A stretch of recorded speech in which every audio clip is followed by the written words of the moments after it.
Well, I knew about racing from Cleveland. I'd never seen an air race, and but in January 1964, I was flying with United and had a layover in Reno. And I went walking around today. It was snowing a little, but I decided to get out and walk around. And I walked by the Chamber of Commerce building, and they had a little sign in the window, coming air races in September. And I went inside, and Bill Stead happened to be in there that day. And I shook hands with him and met him. He's the person that started it. And so I got information on it and came back, and the next day I was over at Al Paulson's office, and I told him we're going to have an air race. I said, why don't we get a P-51 and your company sponsor me? And Al said, I just talked to a guy yesterday that wants to buy the Cessna 310 we have here, and he wants to trade in a P-51 on it. I'll call him. He picks up the phone. He calls this guy. I believe his name was Jerry Lewis, up in Lewiston, Idaho.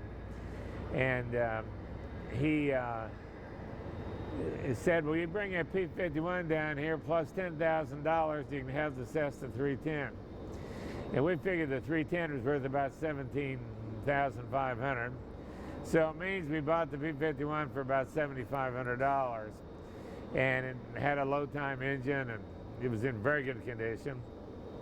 And it had been in the Canadian Air Force on active until I think '57, and then North American bought it and used it for certain flight test work until about 1963. So it had been active, it hadn't been sitting around. And so I flew my first air race in 1964 and was in the first race at Reno. And we had 8 airplanes, unlimiteds, in the first race. And then I flew in every unlimited race that was held. By the way, I placed third the first year. And every unlimited race that was held until I quit in 1972.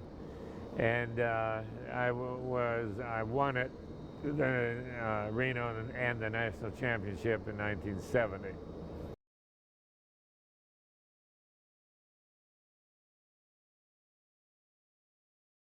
No, the airplane wasn't this color when I got it, but Al Paulson had repoed some Constellations from an airline he'd sold them to, and he decided to keep the airline going.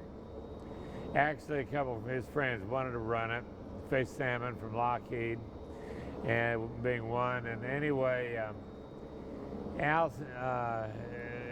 bought some. His wife decided that they should call it the Orchid Flight. They were flying to Hawaii.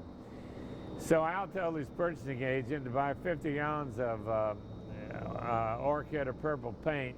They were going to paint a stripe down the window lines on 3 airplanes. Well, the guy bought 1,500 gallons. And so, man, Al started painting tugs, ladders, everything he had purple because he had all this purple paint. So after we bought the P-51, Al said to me, have you thought about what color you want to paint it? And I said, well, I really haven't. He said, good, we'll paint it purple then. He said, people will remember it. They'll call it the Purple People Eater. And we got started that way, and people did remember it. And it became well known. I've never changed the color.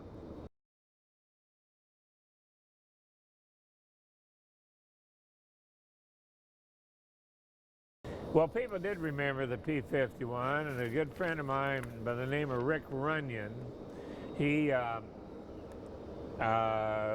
was on my social pit crew and would always come to Reno. And he was hired by Fred Smith at Federal Express, before they started Federal Express, to come up with an image for Federal Express.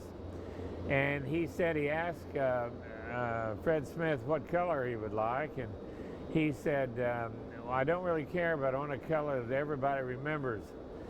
So he said, he'd try the purple.